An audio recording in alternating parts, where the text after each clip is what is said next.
The Lord be with you. I'm Deacon Keith Fournier, and our first reading is taken from the second book of Kings.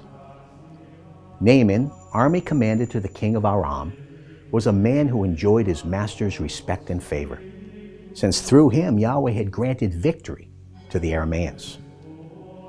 But the man suffered from a virulent skin disease. Now on one of their raids into Israelite territory, the Aramaeans had carried off a little girl who became a servant of Naaman's wife.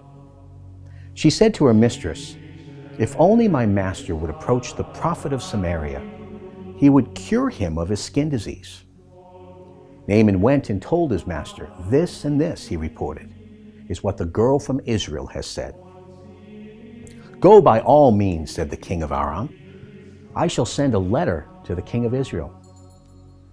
So Naaman left, taking with him 10 talents of silver, 6,000 shekels of gold, and 10 festal robes.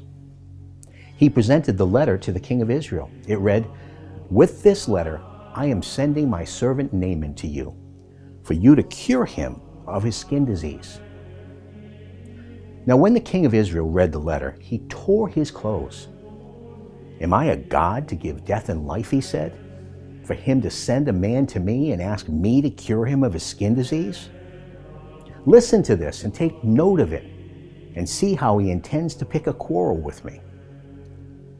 Now when Elisha heard that the king of Israel had torn his clothes, he sent word to the king, "Why have you torn your clothes?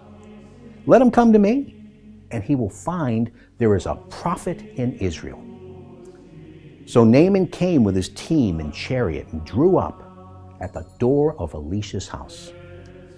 And Elisha sent him a messenger to say, "Go and bathe 7 times in the Jordan, and your flesh will become clean once more."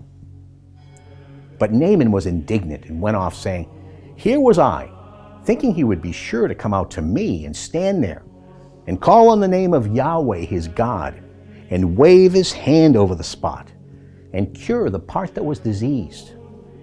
Surely Abana and Parpar, the rivers of Damascus, are better than any water in Israel. Could I not bathe in them and become clean?" And he turned around and went off in a rage. But his servants approached him and said, "Father, if the prophet had asked you to do something difficult, would you not have done it? All the more reason then when he says to you, 'Bathe and you will become clean.'"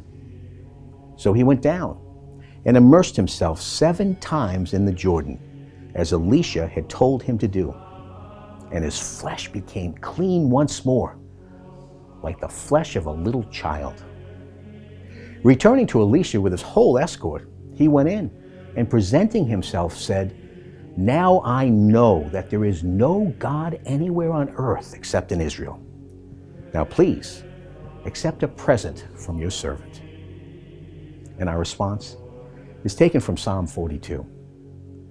"I thirst for God, the living God. When shall I go to see the face of God? I have no food but tears day and night, as all day long I am taunted. Where is your God? Send out your light and your truth. They shall be my guide, Lord, to lead me to your holy mountain, to the place where you dwell. Then I shall go to the altar of God, to the God of my joy. I will rejoice and praise you on the harp, O God, my God." In a reading from the Holy Gospel, according to St. Luke. And Jesus went on, "In truth I tell you, no prophet is ever accepted in his own country. There were many widows in Israel, I can assure you, in Elijah's day, when heaven remained shut for 3 years and 6 months, and a great famine raged throughout the land. But Elijah was not sent to any of these. He was sent to a widow at Zarephath, a town in Sidonia. And in the prophet Elisha's time, there were many suffering from virulent skin diseases in Israel. But none of these was cured, only Naaman the Syrian." When they heard this, everyone in the synagogue was enraged. They sprang to their feet and hustled him out of the town. And they took him up to the brow of the hill their town was built upon, intending to throw him off the cliff.